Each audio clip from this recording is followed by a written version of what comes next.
Black like me. Black like me. Black like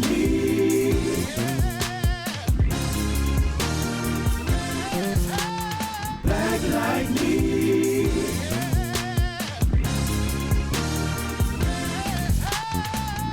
You're listening to Black Like Me with Dr. Alex G., a podcast that invites you to experience the world through the perspective of one black man, one conversation, one story, or even one rant at a time. Here's Dr. G.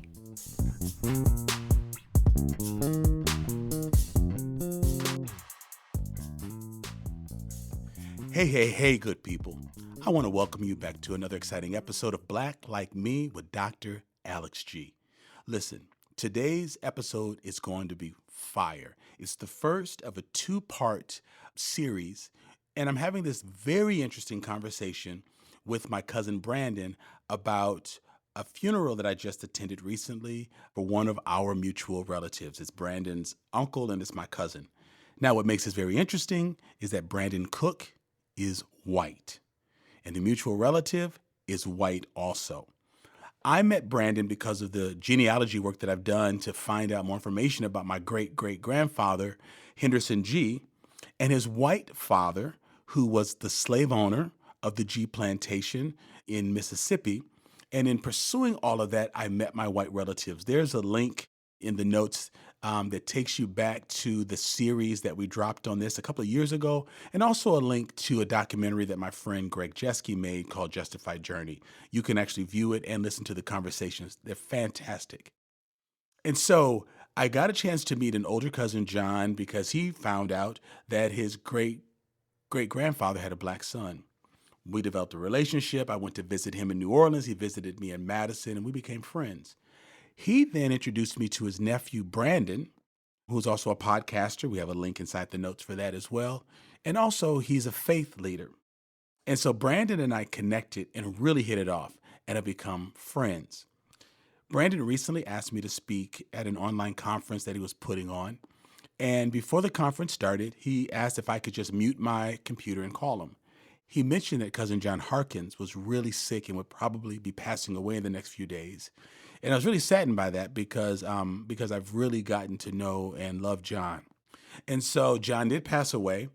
I found that I could get to the funeral. Brandon couldn't because of work constraints. And I was able to go, and I was one of maybe 5 black people at this beautiful funeral service, but I was the only black person who was related to the deceased. And so I walked in and met these relatives who had heard of me. And it was just really an interesting process. And so there was a woman on the program who read a passage of scripture. I introduced myself to her because she looked like Brandon. And I said, Mrs. Cook, are you Brandon's mom? And she said, yes. And I said, I'm Alex G. And then, well, you've got to listen to the episode to find out what she said to me. But it was just this surreal experience in New Orleans, attending the memorial service for this cousin. And so afterwards, Brandon asked me if I would appear on his podcast.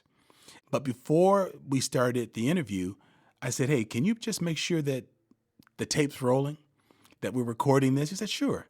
I said, we should really process the funeral, Brandon. And he said, that's a good idea. Well, 2 hours later, we were still talking about the funeral, and that turned into the interview. So what you're about to hear is part 1 of that very scintillating conversation where we talk about family, we talk about love, we talk about hope, we talk about race in America. And I think that if you ever have needed to repost, tweet, or share an episode, it's this one here. So take a listen to this conversation with my cousin Brandon. This was really amazing on so many levels.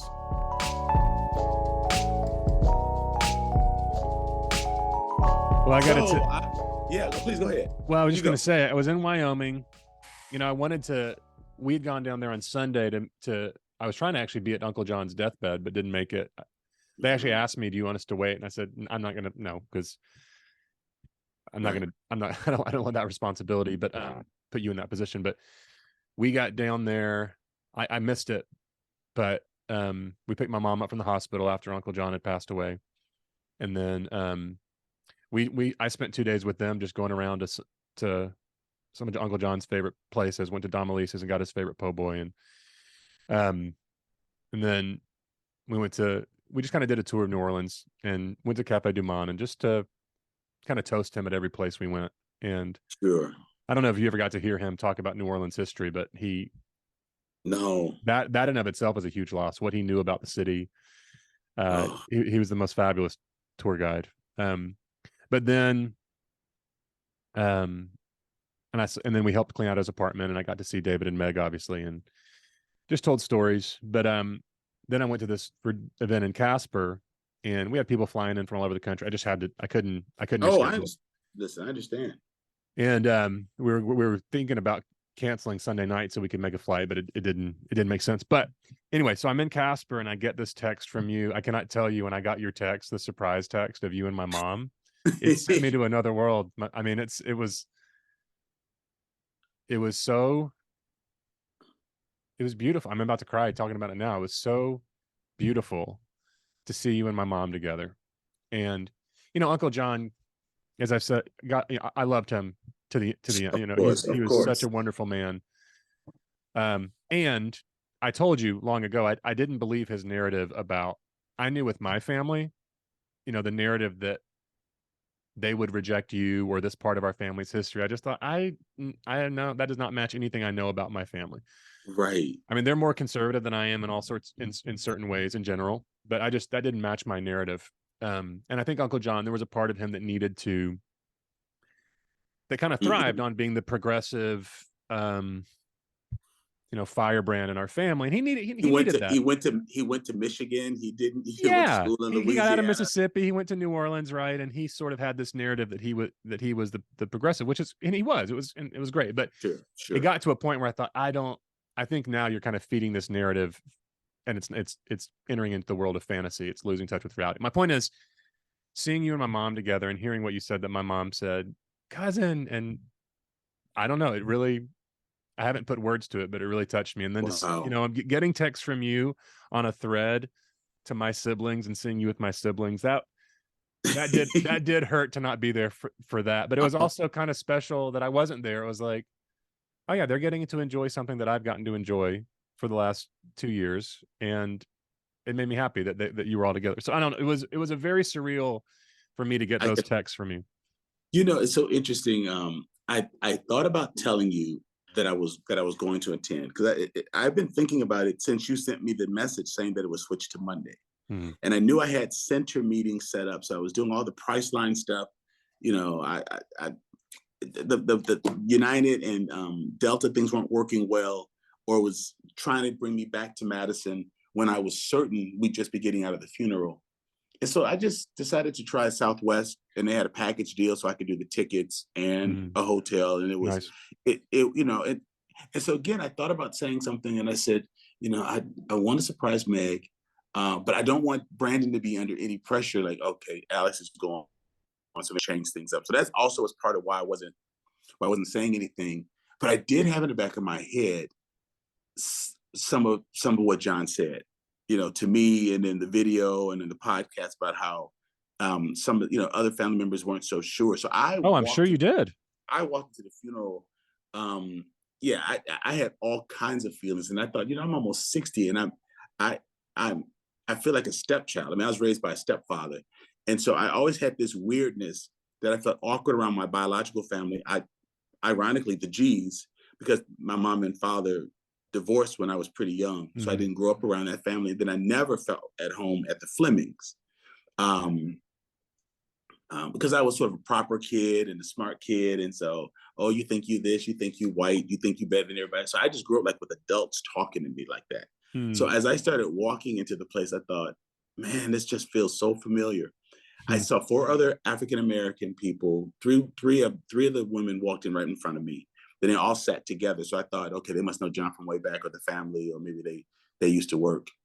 And then I saw a woman cross the aisle to hug some of the folks who were dressed in black. They were clearly Cousin John's family. But I only got a slight peek at her. But by the eyes, she looked like Cousin Joan.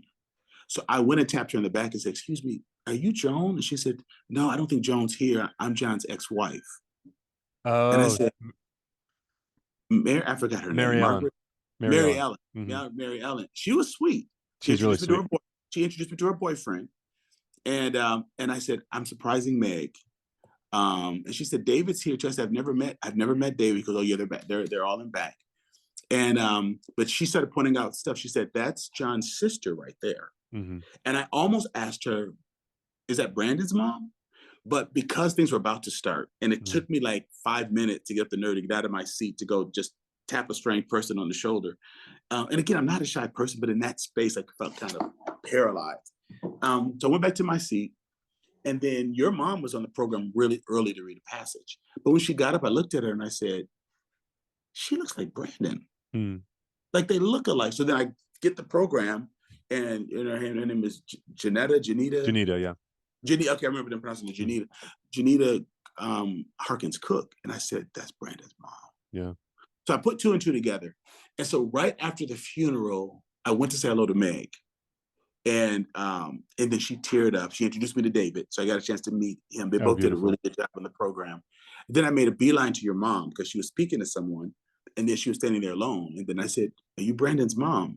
And no, I called her. I said, Mrs. Cook, my name is Alex G. Like I didn't say, you may not. I said, Mrs. Cook. She goes, yes. I said, I'm Alex G. And that's when she just said, we're cousins. Yeah. And then I gave her a hug. We hugged each other. And then I said, do you mind if I take a picture of us? I want to send it to Brandon. And so that's how I ended up getting that picture. Yeah. And she was really sweet. I said, Mrs. Cook, you're a really lovely lady. She said, oh, what thing? She said, well, so are you. Yeah. You're like, that's not always what I've heard about you. Yeah, she looked the way she carried herself. She looked regal. And but yeah, she just had a regal look. And I said, you were really lovely. And I think she told me about other people who were there. So then I Googled where Chloe's was, and then just decided to walk there to clear my head. And then as I mentioned, she was getting the coffee, and I heard someone say, yes. And she was saying this to the only other Black person at the reception or the repast. It was a woman I saw at the funeral, but we didn't have a chance to meet. And she said to her, yes, I'm Brandon's sister. And she was like standing 5 feet from me. Mm-hmm. So as Elena was walking back to where she was sitting, I stopped her, asked her, introduced myself. And she said, wow, Brandon has talked to me about you. And then I realized that we had been talking for like 10 or 15 minutes. And I said, look, I don't want to keep you from going back and doing what you're doing, because I didn't know if her husband or children, or, what she was, sitting with her mom. And I was trying to figure out, like, okay, funeral's different. You can sit down and be like, what am I going to do? I don't know anybody here. Yeah, and totally. Meg wasn't there yet. And she said, well, come over. I want you to meet my other siblings. I want you to meet them. And so she introduced me to Courtney, and Courtney hugged me. And then Jonathan said, well, I want a hug too. And then we were talking. And so then I tried to, give them some space. I'm like, okay, well, listen, I don't want you guys standing up. It's China chili. You're sitting around the heater. They're like, no, sit down. And so Jonathan or Elena went and got a chair. And so we just started talking. And then your mom came, and then Meg came, and then your dad came.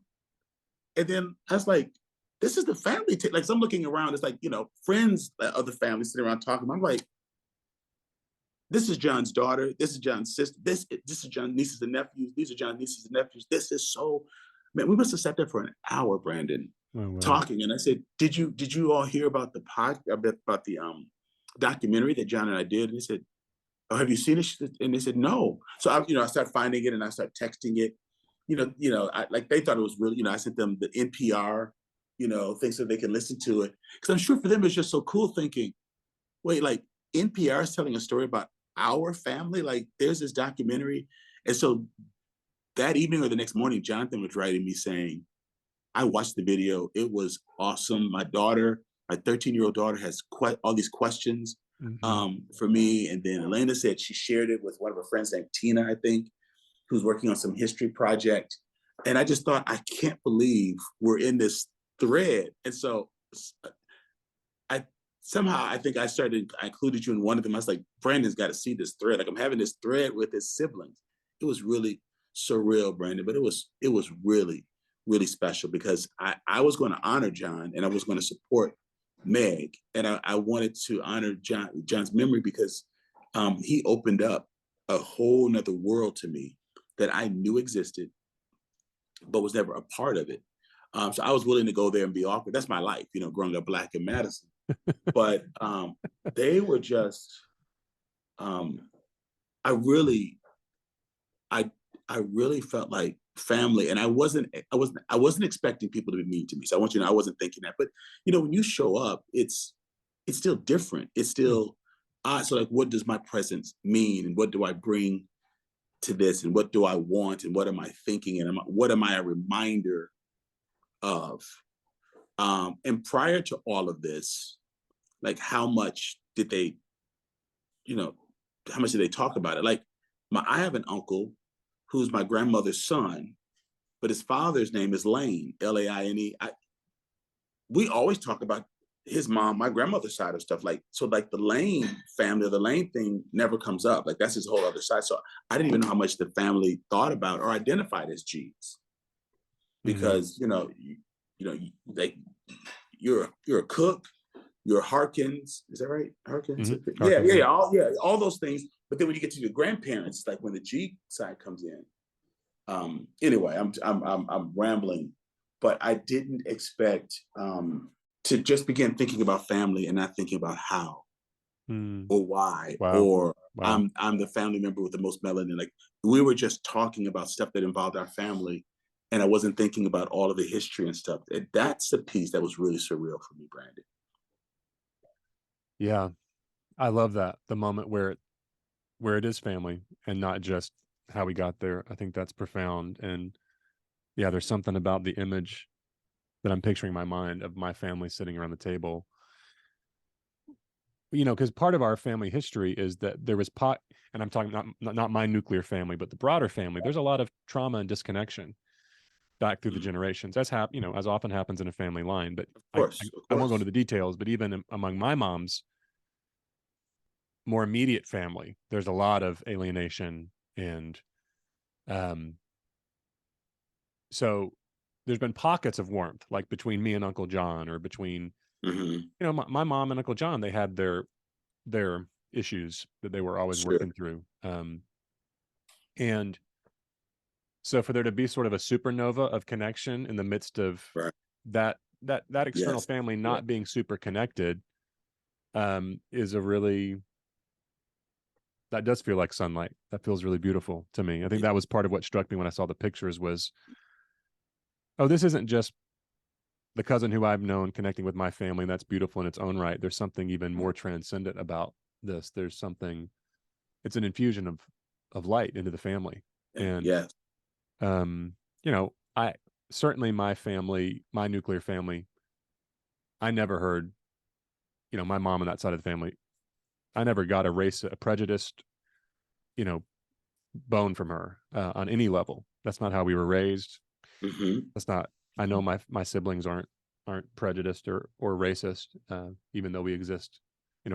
We exist in systems, but on a heart level, I've just known that that's not them. But it's also not something that we've engaged. I talked to them about you or the documentary in passing or whatnot, but it's not been a part of our family conversation. So it'll be interesting to see what this, our broader family conversation. I mean, so it'll be interesting to see what this friendship, these acquaintanceships and friendships opens up.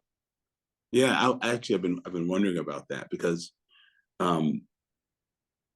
certainly, Elena was really aware of who I was, and I don't know that the others weren't, but they didn't necessarily say, "Oh yeah, I've heard of you." I mean, she was.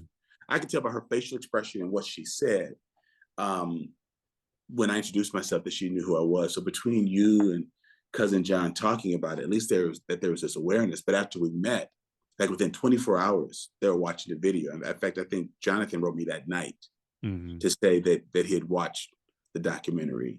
And I'm really glad that Greg Jeske did such a good job on it. So it wasn't just like me walking around with my iPhone A camera, YouTube video. I mean, yeah. talking, or a YouTube video. I think Yeah. what's also pleasantly surprised is I sent them one of the flyers or brochures showing that it had won an award at the Indie Film Festival. That Oh, I didn't know and that. At the yeah, what film festival? the Indian film the Indian Indie Film Festival. So I guess like this independent filmmakers in a film festival in India, Oh, and okay. I think it won first place. Well, that is so fascinating, right? Because I'm reading Isabel Wilkerson's book Cast, where she, her thesis is we have a default caste system. Here's Yes, how caste works in America. I mean, in India. And if you don't think that's happening here, here's all the ways that it is. We just don't call it caste. And so I don't know why it won, but it would make sense to me that in India that this would it would find this deep yes. resonance. Yeah, that's interesting. When I was working on my DMin at Baki, each student had to do like a 10-day international trip, and mine was to India. And we had these participants who were listening to people talk about the caste system, and they're just saying, "Oh, this is diabolical. Oh, this is." I said, "Our racial system is it's just a caste," and this is like 2008, 2009. But people were just so appalled at the caste system. And I said, we have a caste system. It's called, in America, it's called racism. Like, are you guys kidding? Like, you think this is so horrible here? You don't know that we actually do it. So I like that Wilkerson is saying that, because people did not associate the two at all when we were there, when this group of 10 or 15 folks. Yeah. The interesting dynamic or question, and this is not even one that I think it's mine to bring up with family members who are just understanding all of this history and how we got here. But the ease with which people can just not make this a part of their world or their discussion. Not that this is supposed to consume everything, and you have to watch every documentary or film or stuff, but I'm just very curious about your siblings. Like, will they think of Black History Month differently? Will there be things that they read or talk about, or will they share the documentary with their friends or family? And I'm not suggesting that they do, but it's very interesting that so many things go dormant until we have another police killing. Like I'm just holding my breath, because I just think America is going to erupt again, and so many people have just thought it's all better now. We gave money to Black organizations, and we don't want to think about this anymore. And this is going to make everybody think about things that they don't want to think about. So it'll be interesting just to see. Not to see, because I won't see it. I'm curious, and I say that because I'm not looking for an answer, but I'm curious about what your family members will do to just continue thinking about these issues, not in terms of our family, but will it cause them to maybe just ponder on race in America a little different, or think of some of these things as real? Because, like, for at least for Elena and Jonathan, it's like they didn't waste any time watching that documentary. And I think part of it was in honor of John. It was just the weekend of honoring his work. But I think also they were ready at somewhat whatever reason, maybe because we met, to dive a little deeper into the realities of that.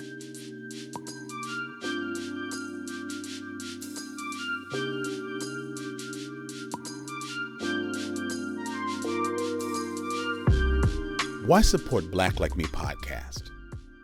There are very few places where Black activists and innovators can listen to and hear someone so aptly and culturally appropriately voice their concerns and dreams and aspirations and fears and illnesses and cultural commonalities. Equally, there are so few places where concerned non-Black thinkers and feelers, readers and watchers, lovers of culture, stalwarts of racial justice and harmony can go to learn, lean in, and to be a quiet fly on the wall in Black spaces, and experience deep personal transformation through listening to honest Black people's truth. Black Like Me podcast is that for so many people in this nation and around the world. Now, while your financial support beginning at as little as $2 a month, will get you access to pre-released information, updates, conversations, insights, and exclusive events. Your support also affords us the opportunity to expand the quality and reach of our excellent programming in thoughtful and authentic ways to more and more people. And more importantly, white people need to stop trying to get free shit from black people. All right, seriously, your financial support is a vote of confidence, and it's an enabler of vision and innovation. So why not click that link today and join the movement? I want to thank you in advance for your support and your partnership.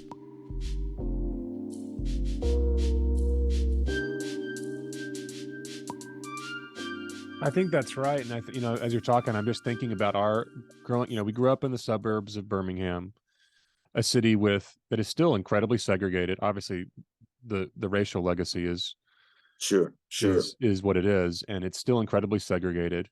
Socioeconomically, we grew up in the middle class, sometimes upper middle class, white suburbs of Birmingham. We went to private schools. My racial education was basically zero. I mean, there was no real learning about Confederate monuments. Okay, these are why these were put up. We just thought, well, these are just token. This is people celebrating the heroism and bravery of soldiers. And yes, it might have been an immoral cause, but the heroism was worthy of being praised. We had no idea that these monuments were put up to reinforce systemic racism that was being, reinforced at the time. We had no idea that, Jefferson Davis High School was named Jefferson Davis High School to reinforce, long after the Civil War, to reinforce racism. There was lynching, we didn't talk about these things. We acknowledged it as part of our historical curriculum, but it was very disembodied. So that was our education. And I think that's fair to say among not just the private school that we went to, but the cultural ethos in which we lived. There was no racial reckoning. Then theologically, it was not addressed. I went to an all-white, my family went to an all-white Presbyterian church. I remember distinctly when we had E.V. Hill come in, because it was a black man preaching in the pulpit, and that just didn't happen. It's not, obviously it wasn't forbidden because it did happen, but it was done in this way of, great, here's an evangelical who agrees with us, he's black. It was a bit of moral license and moral stamping. He did the sermon, I don't know if you ever heard it, the sin of Job. Have you ever heard that sermon? No, I don't think so. He did this whole sermon about the sin of Job, and you're waiting. It was beautiful oratory in the black preacher tradition. I'm just stunning. His voice soaring, and you're waiting the whole sermon to hear what the sin of Job is. And he keeps talking about the sin of Job, but it's at the end of the sermon. He says the sin of Job is that Job was at ease. And then he turned, I'll never forget, he to this white church, as I drove up to your beautiful campus, I wonder if you may not be at ease. I'm paraphrasing. He said it far more eloquently, but I wonder if you may not be at ease as well. I mean, it was this prophetic critique from a black preacher in Los Angeles. And how many sermons do I remember in my life? One or two, not very many, but I remember this one.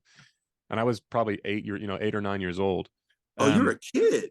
I was a kid, but it made such an impression on me for all sorts of reasons. But that's a blip on the radar. There was, within our theological context, because the school we went to was connected to that church, there was no talk about racism. This was the PCA. We didn't understand that, in part, the PCA, that Briarwood School where we went, formed in part as part of the white flight from segregation that was being mandated. That this movement there was a racial element to it. This sort of preservation of whiteness, all of these, none of these things dawned on us. So my point is this, is that in our family, there just wasn't, it's not like my family are bad-hearted people. They're warm-hearted people, but none of us got education about this. None of us were showed documentaries about, hey, do you understand that many that your ancestors may have raped slaves? That was not a conversation, right? So for there to be a reckoning, and I think this probably applies across the board, is there's so many people who are good-hearted people who have not been educated. Obviously, there's overt resistance to these conversations as well. It's not Sure, what I'm talking about. But a lot of it is but just a that's not lack of even the problem. education. The What problem is is? just what you're talking about, the good-hearted people who just have not been educated. I'm Yeah. sorry, I didn't mean to cut you off. I just got No, I this wanted to huge. hear. No, I'm no expert in these things. I'm just telling you No, as I've reflected on my experience of, yeah, it was just a la la la la. Some of it is overt avoidance, but a lot of it is just yeah. people are willing to do the work, but it was not part of our, it was not a part of our education on any level. Brandon, that's such an interesting perspective. And I want to encourage you to shift your thinking about yourself and your role. You are an extreme expert Hmm. in this. And I think what really helps, what would help the broader community, help the Black community, but also help white Christians, is you don't need to know history. That's why people, exist like Christy Clark Bujara and myself and filmmakers. Like, we talk about these things. What we don't hear is, we were good-hearted people. Like if I'm just listening to this, I were to step back. If I were an interviewer or a journalist, listen to the story, I would say, all right, and think about some of the sovereign foundations we talked about, like in grad school. Like, this man was stunned and was quoting in part a sermon by E.V. Hill from when he was 8 or 9, because that message touched him. And you heard things that theologically astute people in that building either didn't hear, they missed, or they chose to not listen. Hmm. And in some ways, it prepared your heart Yeah. for your work and for people you come in contact with. And the insidiousness of slavery, of racism, is that it takes people who could have been trained to be allies because their hearts were good, and callous their hearts with niceness and Yeah. self-preservation Yeah. by never talking about it, never bringing it up, never even thinking. Not only did it exist, it existed in my family, and there are people with my blood in their veins living this, and we are actually a part of this reality that folks are saying isn't. You know about that world, and I don't. My second grade Interesting. teacher, Barbara Carls, taught me that I was a slave in 1970 as a 6-year-old in second grade. I had no idea. So I've always grown up with that knowledge. And then I had to still go back to that school and teach and learn and play kickball and learn to swim and all of that stuff. But what we don't really hear about, and as my team has been thinking through like a part 2 documentary that they really, and we talked about this, a little bit, that they really want you to be a major part of. For me, what you bring is the fact, I didn't ask for this. I didn't see this coming. And then I'm thinking, my issue is not the KKK. I really could give, I know how to avoid them. You hear certain things, Mm-hmm. you know how to avoid them. But if the nice people whose hearts are in the right place had known, had been exposed, had an inkling, Mm-hmm. they could have chosen to be a part of the solution. And you were so lulled, Yeah. to be complicit with which is manipulation. And that's the other side, not even the backside. That's not even the other side of the coin. That is the product of racism. And that's why we haven't been able to address it. We have this, yeah. And so as I'm hearing you say that, I would really love for you to pray about owning where you do have expertise, because people can't not hear that. They can choose to hear me. Well, my family didn't come here until, the 1920s. We didn't own slaves. And I'm not trying to convince everybody they were slave owners, but where you have expertise and where you have lived and what has shaped you is profoundly powerful. And that's where you have expertise and power. That's such helpful feedback. And wow.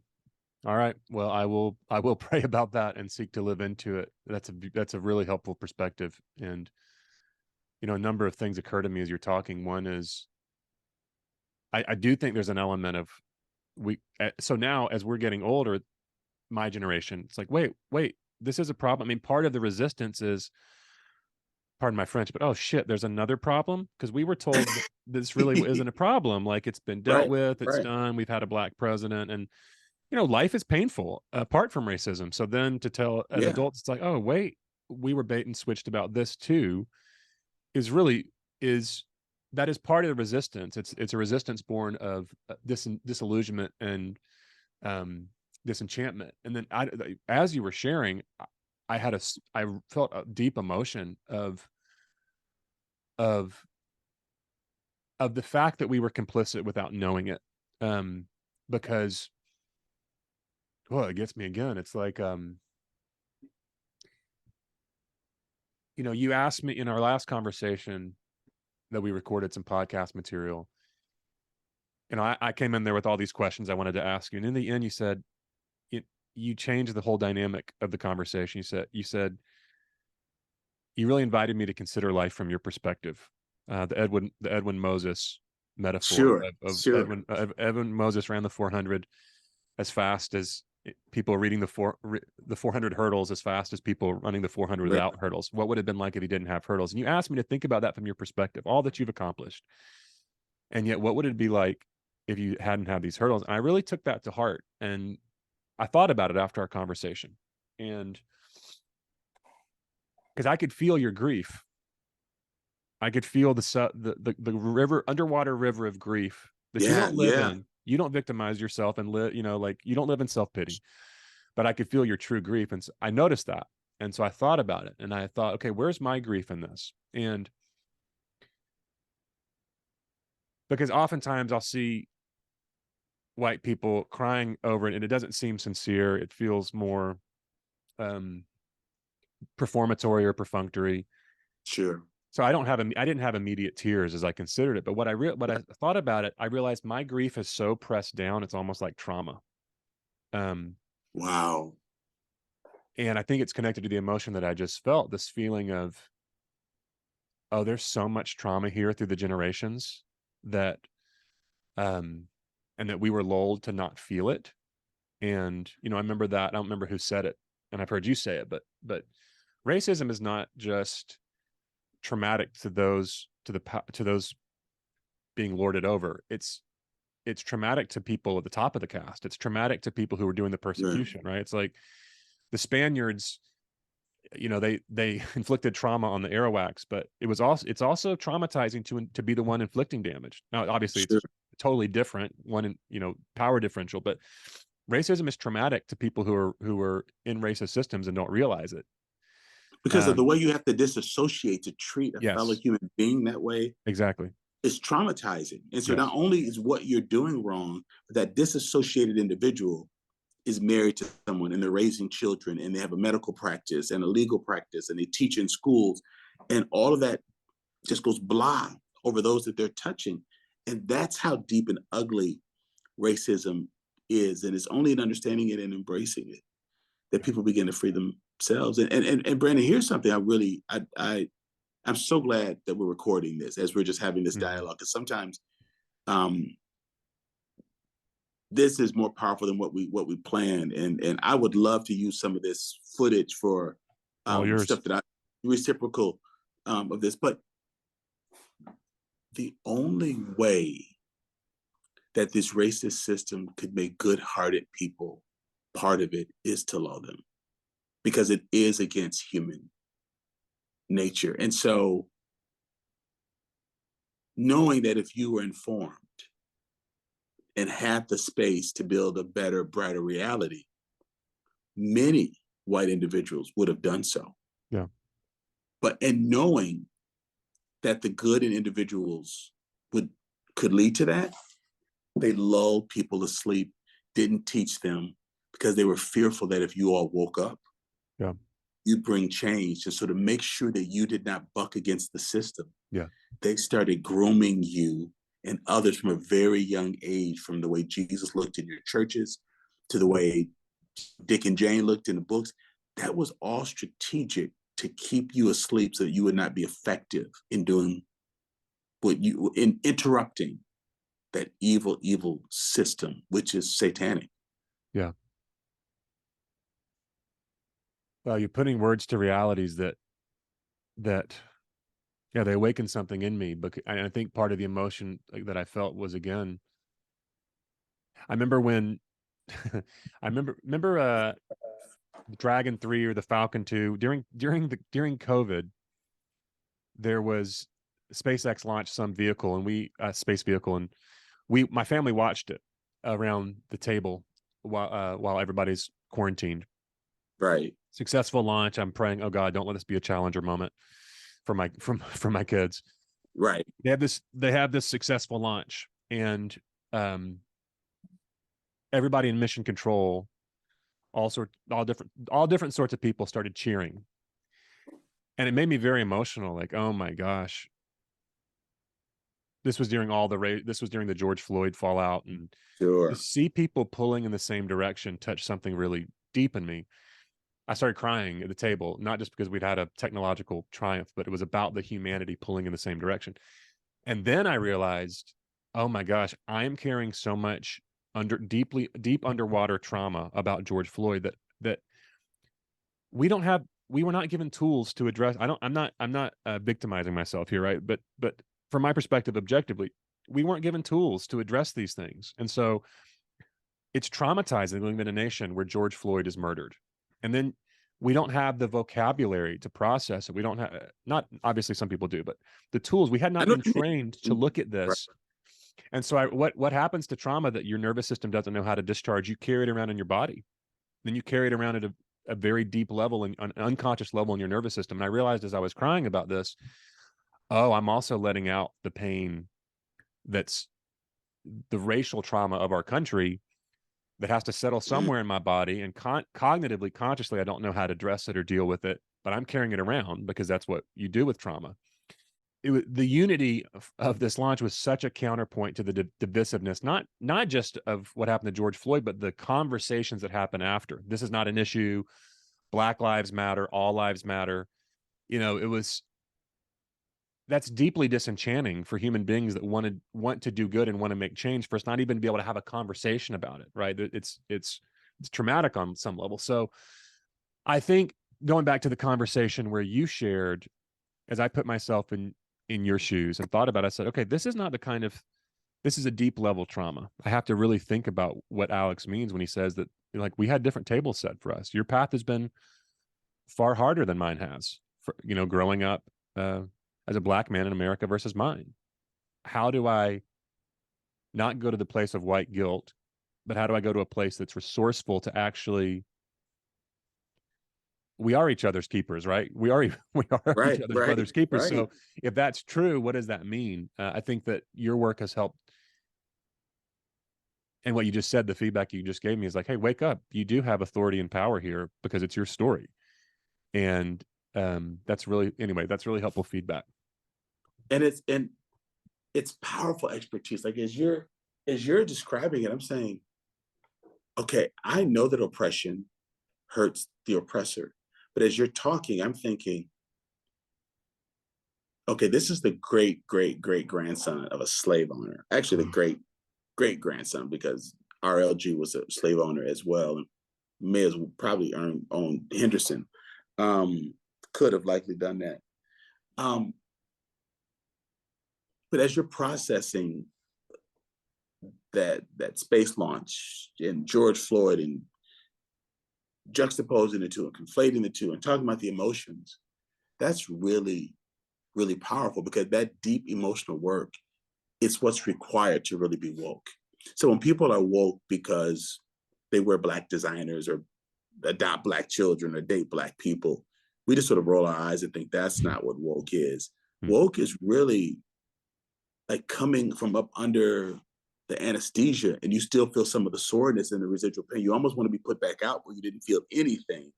But to be woke means, okay, the surgery, the incision's been made. Now it's recovery. And how do I lean into that? But you can't be woke from that scenario and not feel the residual pain. But you're articulating the okie doke that society did on unsuspecting, good-intentioned white people. And by not knowing, not only are you not part of the chain system, you become the links in the chain and the the stalwarts. You become those statues that somehow commemorate and represent and warn and mark off territory through just being complicit by not knowing, work to uphold a system. And that expertise to articulate that this is what it looks like from my perspective. This is our work. Is really powerful, Brandon.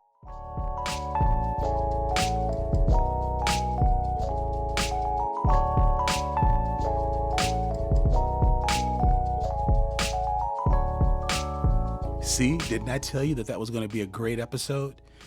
There's nothing like family to make you rethink your place in the world. Listen, there's more to come. This is just part one. So there's another part, the second part of this that's coming up, and we want you to stay tuned. But in the meanwhile, listen to it again, repost it, share it, write a comment about it, because there is so much in here to unpack. And think about how this impacts the way you do, you have, or you should think about race relations in America. All right, listen, you are part of this Black Like Me podcast family. You have to make it real and you have to make it worthwhile. So do whatever you can to support it. And we know that this will help us to get the word out to more and more people. Enjoy this, lean into it, and we'll talk to you next time. Black Like Me. Black like me. Wow, I really enjoyed today's conversation, and I know that you did too. You know, with each episode, I challenge my listeners to do a number of things: to lean in, to learn, to reflect, to share, to donate, but more importantly, to act on what has inspired you in today's episode. You know, the benefit of being around for 8 seasons is that people constantly stop me and tell me how much they love the show, and they even give me ideas and suggestions about Black icebreakers. But you know, I couldn't have pulled this off alone. So let me take a moment so that I can acknowledge and thank my crew. Engineers and producers, Jeremy and Eli. Also a member of my creative team is Jakisha. The music was produced by Corey Saffold, and Marcus Fleming is on vocals. And of course, you, our Patreon supporters, and all of our listeners, thank you. To everyone who listens to this podcast and you decide to share it with someone who needs it, to everyone who listens and then reposts it on your own social media accounts, to everyone who hears something that moves them to act differently, act better, and to everyone who leans in to understand Black life more honestly, thank you. Black like me.